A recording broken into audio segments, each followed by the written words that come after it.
First of all, I just want to thank everyone for coming today. I know this isn't something you necessarily have to do, so on behalf of our women's basketball team and Saluki Athletics, I just want to thank you guys for coming out. I'd also be remiss without thanking my athletic director, Mario Mocha, and his staff for all the support that they show women's basketball as we approach another year. Also, a couple other key people that I'd like to point out is Bill Ford. He does a tremendous job of being the Director of Media Relations for women's basketball. I'd just like to thank him as we approach another year, and I know it requires time away from his wife and his family, so we're very appreciative of that as well. And I'd also like to welcome aboard Bryce Williams, who will be the voice of Saluki women's basketball, and also back Johnny Soul. Just want to thank you guys in advance for what you do to recognize women's basketball. We have a roster full of kids from so many states, and I know personally to my family what it means to be able to tune in every game and to hear about Saluki women's basketball. So thank you all so much, and for your support of our program. I'd also, before we get started with our players, I'd like to recognize my coaching staff. Without them, I'm not sure what I'd do. I always tease our players every day that I used to go from getting my highlights done about every 8 weeks to it's down to about every 3 weeks. So the assistant coaches are crucial into taking some of the pressure off of a head coach and the things that they do. First of all, our graduate assistant this year is Paige Meslam. She is not with us this afternoon. She's actually in class working towards her degree. And new with us this year is Brandon Rohr. He's young, energetic. I'm excited to have him as part of our staff. He balances out the women on the staff very nicely. He's not here today as well. He is actually on the road in Texas recruiting one of our top recruits this week. Also recognize Stephanie Butler back in her second year with the program. And also Adrienne Harlow, who is now in her 12th year at the collegiate level, has been with me all 12 years as a head coach. One other person I'd like to recognize is Kristen Trotter, our athletic trainer. We are already putting her to work very often here in the preseason. Now I'd like to just talk a little bit about our team and the kids that we have back. We have a roster of 11 kids right now. That was very much intentional. Hopefully it doesn't come back to bite me in the rear end, but it was done with a purpose to balance our recruiting classes out. I love our team. I pray daily that we'll stay healthy. Unfortunately, a little bit already. We have had a couple little injuries here and there, but I think we'll be just fine. Looking at the roster of 11, we returned 4 starters from a year ago. Leading that returning core will be Cartasia Macklin, the Missouri Valley Freshman of the Year from 1 year ago. We're expecting, obviously, tremendous things from her. This is a young lady that could have very well just said, hey, I'm happy I got Freshman of the Year in the league, and I'm going to be happy with that. No, she got to work. Any weakness areas that she's had, she's developed them. She can go left now. She shoots the 3 very well, maybe one of the best, if not the best, 3-point shooters on our team. And then also from a leadership role, I think she's been very good. Also at the guard position, returning for us, is Mercedes Griffin. This kid can be as good as she wants to be. I also believe, I truly believe this, that she can be, if she's not already, the best defender in our league. I think you media that was at our game last year against Missouri State, single-handedly this kid helped us win that basketball game with the defense that she brought to our team. Also returning at the 4 spot position or the 3 spot, whatever we decide to do with her this year, is Ariel Haynes. I'm expecting big things from Ariel. This is a kid that is blessed with tremendous athleticism. She is just still learning what to do with it. And I think with her abilities, to post up, but also to go outside, shoot the 3, get to the basket, I think she just brings a lot to our program. And at 5'11", that's a definite strength. And then rounding out the returning starters, anchoring the inside for us will be Alexis Patterson. I can't say enough about Alexis and where she's at right now. Her maturity, what she does with her mindset on the court will determine how good she's going to be this year. And so far in this last week of the season and practices, she's looked phenomenal. And I'd also have to say she can't look phenomenal unless our guards get her the ball. And we have a good understanding for us to be successful this year. She has to touch the basketball. And when we're in scrimmage situations, I hear our girls talking about Alexis needs to touch the ball every other time down the court minimum. This is a kid that can score. We bring that guy's practice squad in. We got a 6'5" guy that's going against her who's a pretty good player. Alexis has been going to work on him lately in practices, so I like that. Some of our other key contributors I see for this year, at the point guard position, we have freshman Rashonda Napier. I think Rashonda's going to bring a lot to our basketball court. She's a smart young lady both on the court and in the classroom. We're expecting big things from her. She's a thinker of the game. She's a student of the game. She understands how to make the appropriate passes.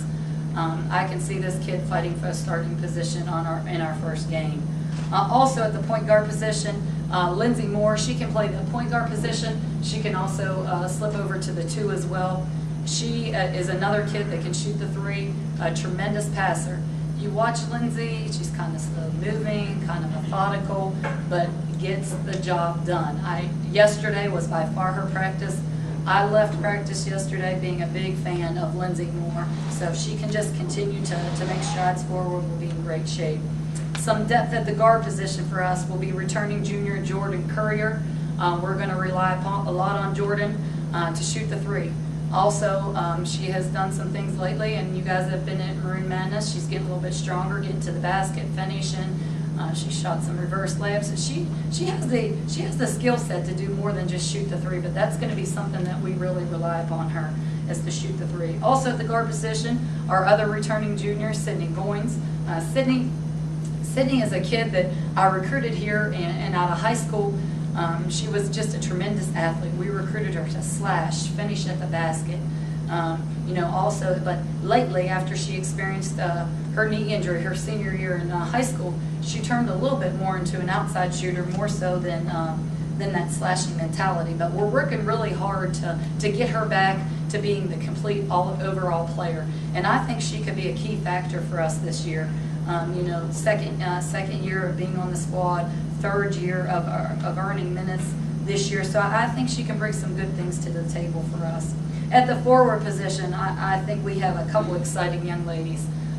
Asia Washington, this is a kid bumped to the 5 as well. We're working on her outside shooting, but her strength is just being aggressive and physical and tough on the inside. She's a great rebounder, really strong interior player, so I'm very excited about her. And then probably one of the names that you guys will want to know, and I think that you'll hear a lot about early, is freshman Jamaica Bowie out of Wisconsin. This is a kid that is fighting for a starting position right now. She's a kid that can play the 3 and the 4. She's a 5'11", can shoot the 3, can post up. I really like our ability when she's at the guard position to take her at the block and isolate her on the block. And as coaches, we're trying to figure out exactly how that will work within the flow of our offense. But again, she can also extend the defense and hit the 3-point shot as well. Also a very good rebounder and very skilled basketball player. She has skills at about every position on the court. In fact, I'm sure at some point you'll hear me yelling at her for taking off, dribbling down the court with the basketball. So, and then wrapping things up for us at the center position is Diana Pierre. Diana also has the opportunity to play the 4 and the 5 for us. She's a 6'2" big kid. Unfortunately, Diana redshirted a year ago with a torn ACL and meniscus. She has since again tweaked her meniscus, a different part of the meniscus. We are resting her for the next 2 weeks in hopes of having her for our first game, which I completely anticipate that that's going to be all possibilities. She has been to the doctor. She's been to her orthopedic doctor. All looks good as far as that goes. She's going to have to tough it out. That's what she wants to do. She wants to play. She didn't want to have a surgery where you don't know whether it's going to be 3 weeks or 4 months. She said, "Coach, I'm playing. This pain is not so severe that I can't play with it. It's more of just a clicking injury. So we'll rest her when we need to, and we'll get her on the court when we need her as well." What you'll see for her is a very skilled back to the basket type player. A lot of moves, can finish right hand, left hand equally as well, though she's a left-handed player. She's a little bit more of a finesse player than Alexis and Asia like to get down there and bang. Diana has a skill set to kind of face up and attack the basket all the way out to the 3-point range. So that's kind of the makeup of our team per player. Our schedule, just early on, the non-conference schedule, it's difficult. Our first home game is against Central Arkansas. This is a team that won over 20 games a year ago. They lost a couple quality players, but they do have their returning scorer back, and they also have a new coach. Their coach has since taken the Marshall job, which we'll face later in our non-conference schedule. So that'll be a tough game for us, opening at home. Some other tough non-conference games for us is we're playing in a Miami tournament over the Thanksgiving holiday. So that will be exciting. We're looking forward to winning that first game in the tournament and then facing host Miami, who was a top 10 program in the nation 1 year ago. And then also right before Christmas, we will travel to Missouri and, for another BCS level contest, so we're excited about that. Just to talk about the Missouri Valley Conference, I think if there's ever been a year since I've been here coaching at SIU that there's a lot of parity, it's going to be this year. I would venture to say that I think Creighton will be the preseason #1 in our conference. You know, they had an incredible run towards the end of last year and won the conference tournament and returning most of their players from a year ago. But I just think that there's lots of great teams from the traditions of Missouri State to the up-and-coming Wichita State. I think we're going to be right there in the mix. I have a lot of confidence in this basketball team. The outlook, my personal outlook for our team for this year.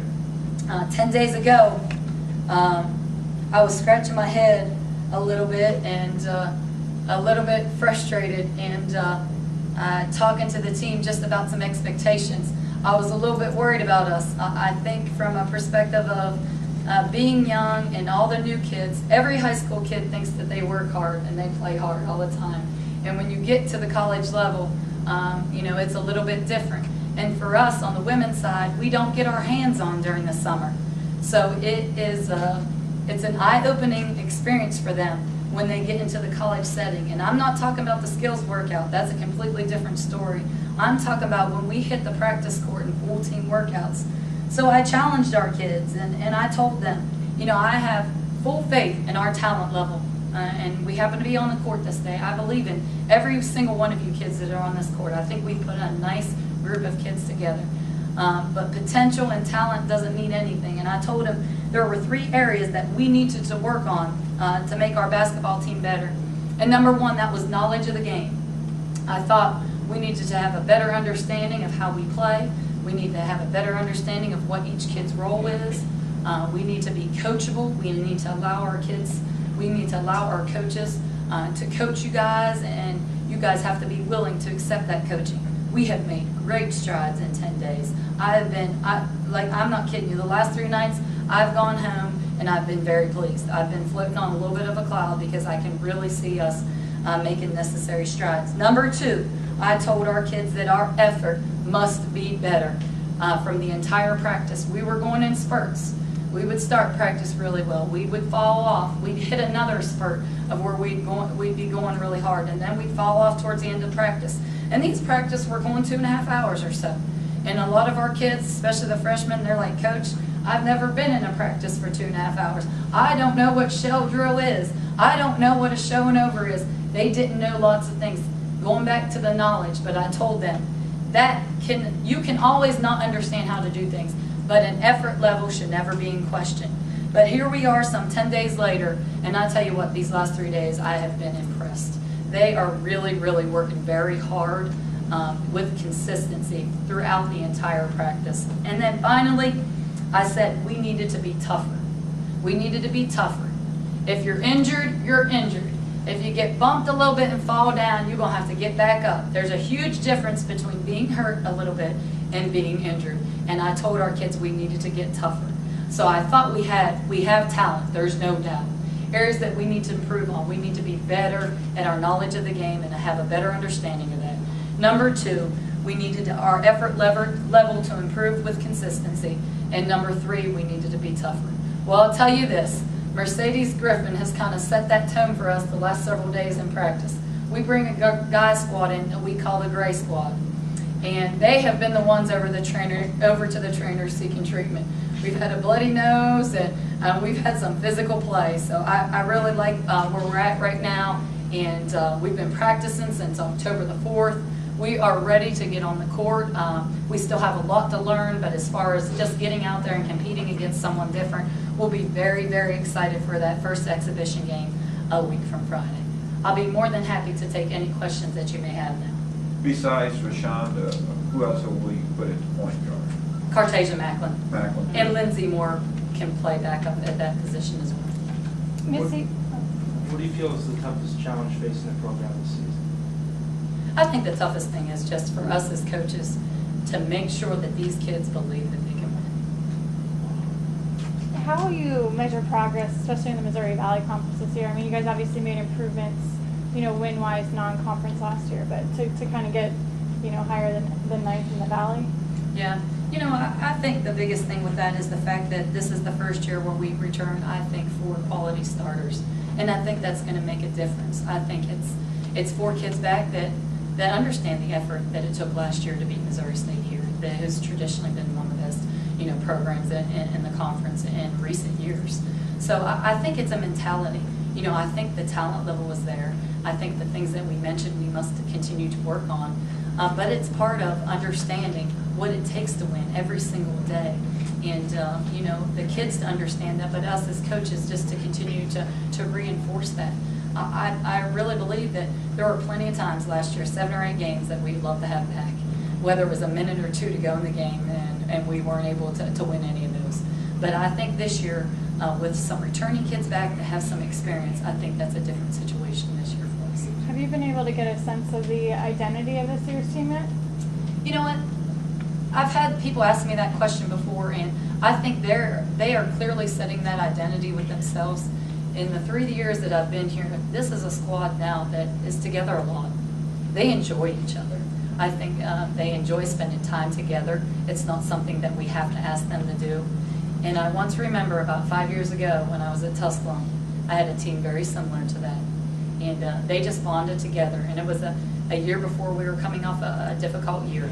And we added 1 or 2 key freshman players, and one happened to be a point guard. But it was them. It was a chemistry that they had together as a whole. And then relationships with their coaches, and a couple additions of a couple key components. And it just kind of turned it around. I feel that with this team this year. Going back to the point guards, just what are some general skills and traits you look for out of that position? Number 1 is knowledge of the game. And I think that's so important because we are a point guard oriented system. Our point guards get every single outlet pass. So it's important. It's important that they understand how the flow of the offense runs, that they're an extension of your coaching staff on the basketball court. Our point guard has to be selfless. It has to be a position where they're looking to create passes first. Last year we had Cartasia in that position a lot. Cartasia needs to be bumped at the 2 guard position, which is her natural position. But that doesn't mean she is not going to get minutes at the point guard. I am not sitting here saying that she will not start at the point guard. I do not know that yet. I just tell you what I'm seeing right now of our kids. So those are some of the key things that we look for. Would it be possible that Rashonda and Cartasia would start together? Definitely, definitely. And then Cartasia would be the off guard. The 2 guard. The 2 guard. I tell you what, if you ever stop by just in practice and you're watching whether it's Lindsay Moore at a point guard position or Rashonda Napier taking outlets, and you've got wing players like a Cartasia Macklin or Mercedes Griffin running the lane, I like it because those 2 kids, both Rashonda and Lindsay, have great basketball minds. And it's none of this where we have to, yes, you can teach them where to pass the basketball at a point guard. You can't tell them what to see. You do not have to tell Rashonda Napier and Lindsay Moore what to see. They see it. In fact, kids better be ready for it or they might be getting hit in the head or in the face with the basketball this year. What other questions? How will Cartasia's, besides obviously moving to the 2, at times, how will her role change just from the standpoint that, she's a known commodity now and it's not like people don't know, she's not a secret, so to say, anymore. People will be guarding her different. Yeah, you know what? I think they'll be guarding her different. I think us now that we have put together a team that will allow her to move to her natural position a little bit more, we are helping her even more so. So now this is a kid that doesn't start with the ball, but gets that ball in the first touch within the offensive set. And I really like that as far as her role in that aspect. I know sometimes last year, and believe me, she had a significant role last year, averaging 16 points a game, our leading scorer. But to be able to get her the ball more in the half-court set and to take some pressures off of her from having to handle the basketball and to direct everything, I think we're just giving her some freedom to continue to improve as a basketball player. Yes, she's going to have a target on her, but I think where we're at as a team, it's not just Cartesian Macklin. I have all the confidence in the world in her, but we have many of quality players to put around her and to make her better as well. You guys have 4 returning starters, but you guys are still a really young team. What kind of challenges will that pose to you guys? You know, I said that earlier. I think the big thing for us, again, as coaches, is to instill in these kids that the talent level is there. We just have to continue to learn the game and continue to work hard. And as coaches, we must put them in every possible situation to be successful.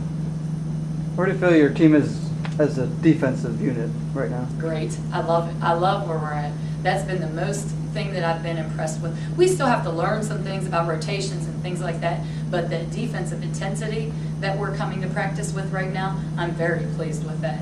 And my biggest concern is, you know, last year I thought at times we guarded very well, but we didn't rebound the ball very well. This year we must rebound better. And we've been putting a lot more focus on that too. To be a running team, not only must you get stops, but you must get first possession stops, and then you have to be able to run the basketball so we can get up and down the court.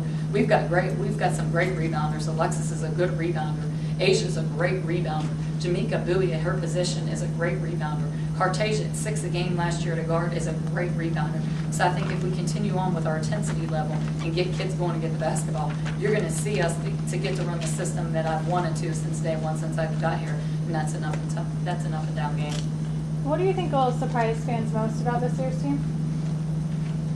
I think the biggest thing, and right now that I see out of us, is just that I think that we have kids at every single position that can play this game, and then we have subs and backups to each one of those positions as well. So, though we only have 11 kids, we're very talented at those 11 kids. Expect all 11 to play in the games, Coach, assuming everybody's healthy? No, I don't ever say that. Just like I don't tell a kid, hey, you're going to start just because you started tonight, you'll start next week. You know, I think the way we play, it's conducive for, you know, 10 kids or so to play. But, you know, it just depends on how things go. You know, I can tell you with some kids, Cartasia Macklin, barring foul trouble, that kid's going to play 30 to 33 minutes a night. She's a 19-year-old kid. She should be able to do that. She's one of the best players in this league. And we have others that I expect the same out of. So. Anything else, guys? Thanks.